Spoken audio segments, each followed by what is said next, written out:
So number one question is, which area did you purchase your house and why? Yeah, we struggled a lot with that on where to buy. We thought, should we move into the suburbs? Should we stay in the loop? We ultimately decided to stay in the loop Good. because I still have a lot of meetings, a lot of things I do in the city. Right. So we bought a house in the Rice military area, which is just west of the Heights. Okay. It's a Yeah, great area. we love the area. There's a lot going on. There's a lot of restaurants, a lot of entertainment. Yeah. The downside is smaller lots, generally smaller size homes for the price you pay. Yeah. But they're very nice. A lot of recent renovation. And I understand that you have a business that you kind of do on the side too. Correct. Yeah. Yeah. So my main business is emergency medicine. I work in the ER, the ER doctor. He's a doctor. And then we also have a Botox and filler company. Awesome. Okay, my next question is, how did you find or inquire the house, and what's your family's spot at home? So we found this house. It was a long process, actually. It's all about giving it time, looking at a bunch of homes, and finding that home that jumps out at you. Right. So where when you sit on the couch, when they're staging it, you feel like you want to stay there for a lot longer. Sure.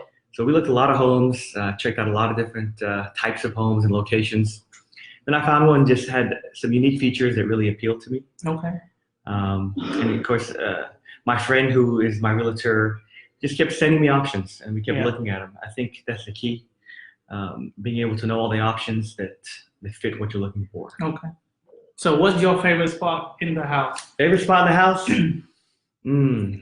I would say the second-story balcony. I really like it. So you get like the view out of it, or?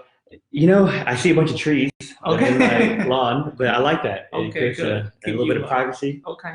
And I love to just drink a cup of coffee right there on the balcony. Awesome. What about your wife, Hina's favorite spot? I think she likes the kitchen, maybe. I know she cooks a lot. It is. She does. Okay. And it's a very large kitchen. I mean, the island is huge. So she loves to cook, and she has plenty of space to lay out all her ingredients. Awesome.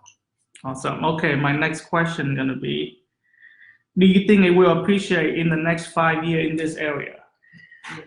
I think so, and that was one of the big things I was looking for, because I don't plan on being in this house for more than 4 or 5 years, because if we start having kids and we want more space, less traffic, we may move out to the suburbs. Yeah. So I was thinking about appreciation. Now, this particular area in Rice Military, the lot value keeps going up because they keep breaking down homes and building townhomes. So I looked at that, and I saw over the last couple of years that the value was going up. Okay. So I think I've got a pretty safe buy, so that in 4 or 5 years, the value of the lot will be there. Sorry to interrupt. I'm sorry. Wait a minute. I wanted to say congratulations. Yeah. So, All right. One thing I miss about high-rise living is the camaraderie. Lots of good friends out here. Yeah, and we had dogs, so we had friends that we meet at the dog park, and they always say hi to us. Right? Yeah. And that's how we actually met, through our dog, our puppies. So that's right. Our dogs became friends first. Great connection here. So we were saying, the appreciation of the land was a big factor. So I think, if nothing else, I'll gain a little bit in just a short couple years. That's good. All right. My next question is, did you pay cash or finance it? Definitely finance it. Okay. I ended up spending a little more than I expected, but I think it's worth it because, like we discussed, it's kind of what I was looking for, and I think it'll appreciate. So I financed it. My brother had financed a home recently, so he gave me a referral. Yeah. And it was a pretty easy process. I actually prefer using smaller banks than some of the local banks. Yeah, smaller local banks than some of the bigger banks. Yeah. Things seem to move a lot faster. Yeah. And when they'll give you the cell phone number, you can call. Yeah. My guy was working till 8, 9 p.m. on my case. And I totally agree with your point, because I work with local lenders too, and honestly, we close so much quicker than a big bank. Yeah. Like big corporate bank, because believe it or not, people are on salary at those big banks, so they don't care as much as the local lender, like you say, that on commission. So they're more motivated to work for you, and they most likely work until 8 or 9 p.m. to get the deals done. Absolutely, it'd be very hard to find somebody at a big chain bank working past 5 p.m. Yep, for sure. So how was your buying process? I think it went well. You know, the hardest part is finding that home that you like and being comfortable with making that big purchase. After that, I think it went pretty smooth. It's a combination of two key players. Right. Your real estate agent and your loan officer. Yeah.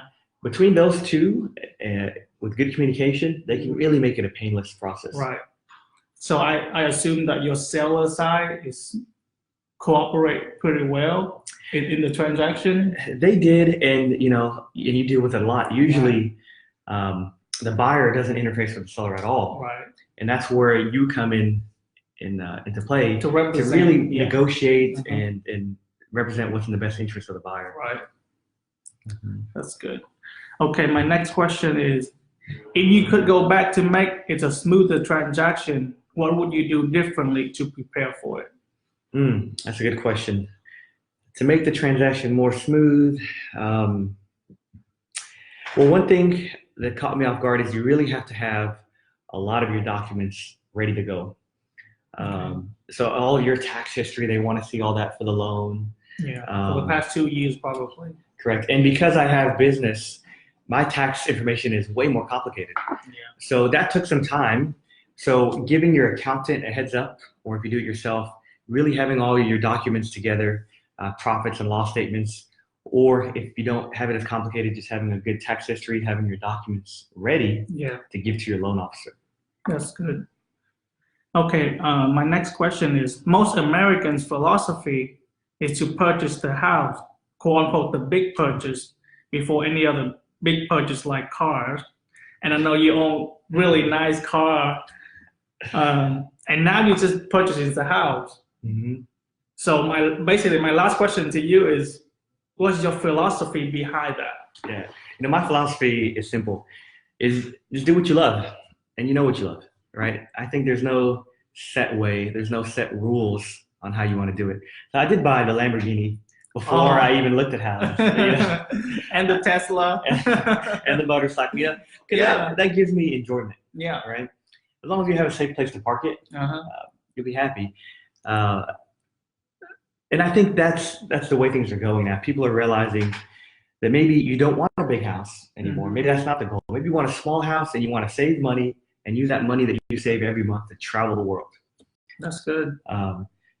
So I think that's important, because if you overspend on your home and you're working extra hard to pay for it, then you have more stress in your life. You have less time to enjoy your home because you're working so much, and you're going to miss out on opportunity like travel if that's something that appeals to you. Yeah, like ride a motorcycle. Yeah, that's right. All right. Well, thank you so much for those answers, and I really appreciate it. My next segment gonna be some of the questions that you guys sent in, and I think that it's really great question. And you are welcome to jump on this, to kind of give your opinion on it. But here is kind of my opinion personally on what I experienced in the past 5 years I'm doing real estate. So my first question that you guys sent in is, "Hi Doug, I'm getting ready to sell my house with you. Do I need to get an appraisal now? Should I change my new AC units?" In my opinion, I don't think as a seller that you need to get an appraisal. And the reason why is that the way that an appraisal works for you is completely different when the buyer acquire an appraisal for the loan, because the same appraisal can give you an XYZ amount on your house, but when they appraise for the loan, it can be a completely total different value. So in my opinion, you should save that $400 or $500 that you're gonna spend to get the price right, because if you have a good real estate agent to work for you, then he should be able, or she should be able to provide you a good opinion of value for your home. So you don't need to get an appraisal. Now, as far as the AC, if it's in working condition, I don't think you need to get one, because it's the matter of it's working or not. So even if it's on the last leg or it's used, it's still a working condition. So it's no need for you to spend the money that you're not going to be living in that house to replace something that's going to cost $3,000 to $4,000. So that's just my opinion. Yeah, and I agree with that. And I think the pre-purchase inspection is very important. Yeah. But it's a difficult process because when you pay an inspector to come look at the plumbing, the electrical, the AC, the roof, they're not particularly experts in any one given field. They're just kind of looking at everything. So after they do their inspection, if you still have a feeling that there might be an issue with the plumbing or the electrical, you should pay the extra money and get a plumber who knows plumbing, or get an electrician that knows electrical. Because special guys. Yeah, because those are the two things that can really cause a lot of downstream cost for you. But yeah, if the AC is working and the inspector says it's okay, why spend the money? Okay, my next question is, I want to buy a house within the next 6 months, but my credit score is 600. Do you think I will be able to qualify for a loan? Since I'm not a loan officer, I cannot really say 100% for sure that you want to qualify. But what I have experienced is, people come to me with that kind of credit score, and it's depend on many components like income, what kind of loan you're getting. So that's going to give you a really accurate answer into your question. But if you want to look into buying for the next 6 months, I'm recommending that you get in touch with us, and I have a great team of loan officers that will literally walk you through the step, and whatever that they think that you're not qualified now, they can help you to be able to qualify for the next 6 months. So by the time you're ready to buy, you can easily get a loan. And you can send us a text at 346-234-1567, so we can send you the list of loan officers that we work with in the local area here. Yeah, and I think that's important. And your real estate agent, like Duck, he has built relationships with these loan officers. So when he sends you to a loan officer, they're more likely to really take a good look at your whole portfolio, as opposed to just saying, oh, your credit score is too low. And then if your score is a little lower than you want it, of course you want to keep working on that to repair it, and also save so you can put more down. And you mentioned earlier that you actually had to get your financial in order, because you're in business, so you have a lot of profits and loss, and that kind of sheet to prepare and things like that. So it does take time to prepare those. All right, my next question is going to be, I'm thinking about investing in fixer-upper. Should I do the fix the houses myself? In my opinion, I think that you should subcontract and let the expert of those fields do their thing. That way it's less stressful on you, and you actually get a good turnaround of the finance that you put into it to hire somebody than actually do it yourself. Because with my investor, when he first started, he do exactly what you're trying to do it yourself. But the thing is, he gets stuck at that one project, and if another project come in that was a good deal, and he lose out on it because he doesn't have time to do the other house. So whenever he contact me, and I told him, listen, you can hire other people to do the flooring, to do the roof, to paint the house, and then you can be basically the project manager, instead of just be an investor that work on one project. So that way you can leverage more houses, and that's what we're in business to do. You have any thought? I agree. Flipping homes is a big deal now. A lot of people are talking about it. A lot of people are making good money off of it. My only couple things, and I'm not an expert of it, but I do want to start soon doing it, is choose your homes very carefully on the ones you're going to flip. Like we talked about before, good inspections so you can know what your repair costs are. And personally, I think from what I'm hearing from my friends who are doing it, is you should really avoid flipping flooded homes. The reason is you can have a lot of unseen cost creep up on you, and the market's a little shy right now. Nobody wants to really buy a flooded home. And now you want to scale that. It's disclosed. You have to show if it's been flooded or damaged during Harvey. And a lot of people will just not look at the house because of that disclosure. So I think finding a home that needs some renovations, that hasn't been flooded, and getting a good inspection, and working with a guy like Doug, who he's seen this. He's seen homes that have made money for people, so he can help you decide, is this a good deal or not? And you brought a good point of Harvey, hurricane, and then people not willing to look, because right after Harvey, every listing I saw on HAR say didn't get flood, and I work with the buyer that that's the first question that they ask, did this have flood? Even though they didn't flood for the past hurricane, it flooded for Harvey alone. they still don't want to see it, you know. So that's a really good point there. And you know, you just purchased a house, so you actually have you basically prove my point of subcontract other people to do the work for you, so you don't have to do it yourself. Yeah, absolutely. Yeah. All right, so that was the last question that people send in for this week, guys. And if you get your floor done, or you know, interior exterior paint job done, or roofing or granite, contact us at 346-234-1567, and we get you a whole list of contractors that can help you with those projects. My personal goal for this month is to help 4 family or 4 people that are in need. So if you have anybody that you want to nominate, you're welcome to text us at the number 346-234-1567, or you can email us at assistantofduck@gmail.com. My business goal this month is to help 4 seller, 4 buyer, and 4 investor. So for the past 2 weeks, I've been getting 2 of each. So I'm pretty happy on that. I'm actually on track with that. So if you have anybody that you can refer to us, send us your contact, and we actually pay a referral fee to you as a referral, you know, partner. Here's the 4 tips I always give to the seller, the buyer, the agent, and the investor. And for the seller, for the past listing I had this week, we talk a lot about, you know, getting the house ready for sale and stuff. So my tip for the seller this week is to think like a buyer. You know, if you have windows that full of kids' handprints, get rid of those, you know, clean it up, because to you it might be cute, but to the potential buyer, it's a dirty house. So you don't want that to be the case where they walk away and cannot overlook that factor.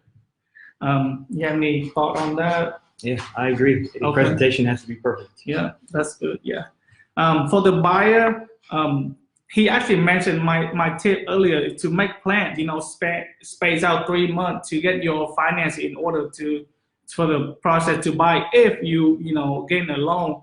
Now, I actually work with a lot of cash buyer from Vietnam, and you know, people just think that they can just bring money in a suitcase to America and be able to buy the house, and that's not the case. You know, there's a lot of, you know, issues they can run into with the IRS later in the future. But what we can do is we can actually connect with different banks that work in Vietnam and connect with all the major banks here, so you can wire the money to America, and within a week you can, you know, get a cashier check and go to the title and purchase your house that way.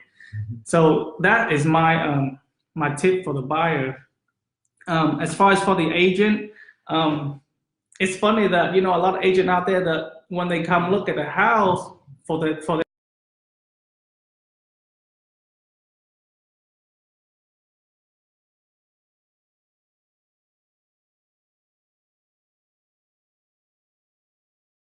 listing appointment, they really negative about, you know, the seller's house, and I don't understand why they do that. My suggestion for you as a realtor is to be positive and give your clients hope, because I literally won the listing over another realtor's simply because I was positive about the house and the other realtor was negative about it. And you know, they called me back and they were like, hey, I feel like we have more hopeful, you know, as far as selling the house with you than the other realtor. So be positive, guys. It's just a good rule in life.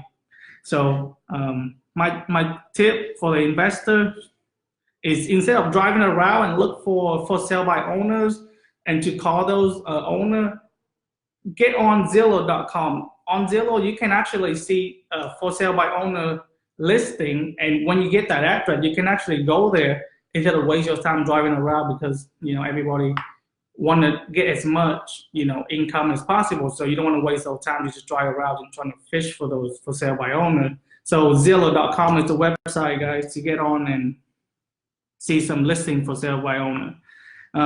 Any thought on that?